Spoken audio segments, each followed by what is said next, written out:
Here's the thing no one tells beginners. You do not need a $100 toolkit to make good art. You just need the right tools and a few smart ones that are much more valuable than their price tag suggests. I get it, art tools are expensive. When you're just starting out, or even if you've been drawing for a few years, the idea of building a professional toolkit can feel overwhelming. You scroll through artist pages just to see drawers full of fancy gear, limited edition pencils, and brushes that cost more than your monthly snack bill. Meanwhile, you're trying to make magic happen with chewed up eraser and a pencil stub that's one sharpen away from retirement. Trust me, you are not alone. I've been where you are, and the secret is, you really don't need all that stuff. Most of it looks much cooler than it actually is. What matters is finding the right tools that work. Tools that actually make your process smoother. And yes, some of these tools just so happens to cost less than a meal and it can last you for months, maybe even years. So today, I'm sharing 5 tools under $5 that every drawing artist should know about. Not just the basics, I'm talking about the hidden gems. The tools that make your works cleaner, smoother, sharper. Some of these you've probably seen, and some of these you've probably never heard of, but once you try them, you'll wonder why no one told you about them earlier. If you want to check any of them out, I've linked everything in the description below. Let's start out with one of the most versatile, satisfying, and weirdly fun tools in the drawing world, the Kneaded Eraser. Alright, first up, and honestly this is my #1 pick. If you're still using one of those giant pink erasers from middle school, it's time for an upgrade. Seriously, this is one of the most underrated tools out there, and I don't say that lightly. The Kneaded Eraser is the multi-tool of the graphite world. You can stretch it, twist it, shape it into a fine point, or flatten it out to like a pancake. Whatever you need. And that means precision. You can dab out just the tiniest highlight in the eye, clean a sharp edge around the nose, or gently lift graphite to soften shadows without over-erasing. You're not just fixing mistakes, you're literally drawing with the eraser. And it goes beyond just erasing. Some artists even use it as a drawing tool to build texture. You can pinch it into sharp tips to tap out hair strands, or poke holes in it to mimic skin pores to get that subtle speckled texture in portraits. It's a sculptable tool that adapts to whatever technique you're going for. Also, one big upside is no eraser shavings, no mess, no crumb explosion over your desk. Your paper, your life, you erase what you want, and that's it. And the best part, it's only $2, maybe less, and it lasts forever. I've had Kneaded Erasers that outlived multiple sketchbooks and at least 2 expensive mechanical pencils that I regretted buying. Sometimes I even keep it in my non-dominant hand while drawing, half as a stress ball and half shape-shifting sidekick. It's kind of soothing and practical if I'm being honest. And yeah, maybe I'm emotionally attached to my eraser, but that's between me and the eraser. If you're building your artist toolkit, start here. Get 1 or 3, you won't regret it. Next up, paper blenders, also called blending stumps or tortillions, depending on how fancy you want to get. These things, game changers, especially if you're working in black and white and you're trying to get that smooth gradient, soft shadows, and clean transitions that make hyper-realistic work really pop. Now look, yes, you can use your finger to blend it, we've all done it, I did that for most of my drawing journey. But if you're still relying on your fingertip like it's some sort of precision tool, it's not. Fingers are great for smudging things accidentally. Heck, I've been drawing at an upright angle hurting my wrist just to avoid smudging it with my hand. Paper blenders, on the other hand, gives you control. They're essentially tightly rolled up sticks of paper that come in different sizes, so you can go big and broad for background shading, or tiny and sharp for eyelid folds or wrinkle details. And the best part, you can load them up with a little bit of graphite and essentially draw with them as well. That's the level of subtlety that we're talking about here. They let you blend without losing your edges, and that's key, because nothing kills a detailed drawing faster than overblending until everything looks like it's been put through a blurb filter. These let you keep the structure and still get that soft transitions. No smudgy fingerprints, no muddy value. You can even sharpen the tips with sandpaper or a knife if you really want to get surgical about your blending, which, let's be real, I often do. And here's a little pro tip. Keep a few of these around in different levels of dirtiness. A clean one for light tones, a medium one for mid-tones, and a graphite loaded one for when you want to get really dark. Also, they are dirt cheap. You can get a pack of different sizes for around $5 and they last a long time, unless you're chewing on them, which, for the record, I don't recommend. So if your shading is looking patchy, or if you're struggling to get that velvety smoothness in your drawing, grab some blending stumps. They'll level you up fast.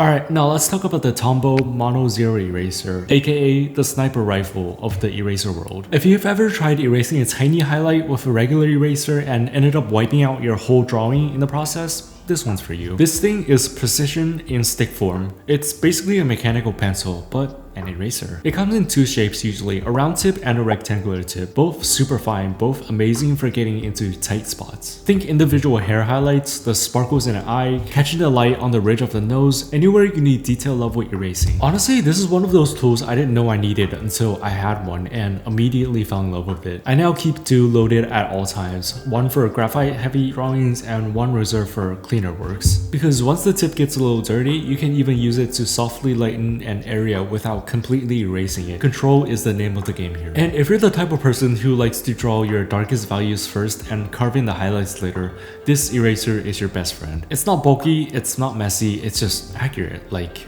heart surgeon level accurate, but for pencils. Also, aesthetically, it kind of just looks cool in your toolkit, which, let's be honest, is at least 5% of why we buy art supplies in the first place. It's under $10, it's refillable, it's absolutely worth it, especially if you're serious about refining your details and not erasing your sanity in the process.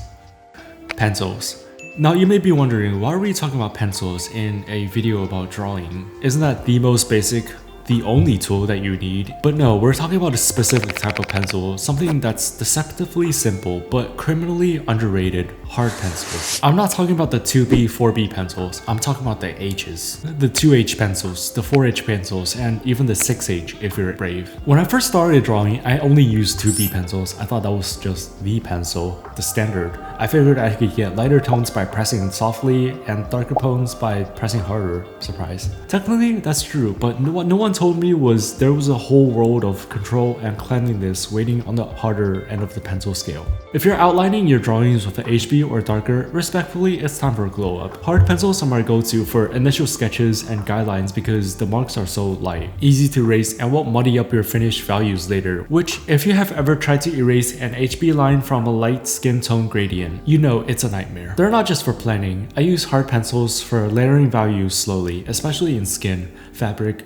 or smooth gradients. You can build tone in a really controlled, subtle way without risking the harsh graphite clumps you get from softer pencils. And because they don't smudge as easily, they're also a great choice for high detailed areas where precision is everything. A lot of beginner artists sleep on them because they don't give that instant payoff, but that's the point. They're for finesse, for control, for getting those hyperreal blends without overcommitting too soon. So if you have ever struggled with muddy transitions, overdrawn outlines, or sketchy proportions that are hard to fix later, grab yourself a hard pencil. Or two. They're not flashy, but they will make your life much easier, trust me. Honorable mentions. Alright, before we get to the last official tool on the list, I've got a few honorable mentions. Tools that didn't quite make the top list, but will still pull more than their weight, especially if you're drawing a lot or drawing seriously. One is a soft brush. You know that little pile of eraser dust sitting on your drawing? Yeah, don't wipe that off with your hand. That's how you accidentally smudge 3 hours of work in one motion. Instead, try a soft brush. Think makeup brush, soft paintbrush, or maybe even one of those fancy dusting brushes. Gently sweep away those debris without you leaving a mark. It's one of those small upgrades that saves you a lot of stress. And you can also use that as a blending tool as well, especially combined with graphite powder. Number 2, a pencil extender. You ever hold onto a pencil stub until it's basically a splinter with a dream? Same.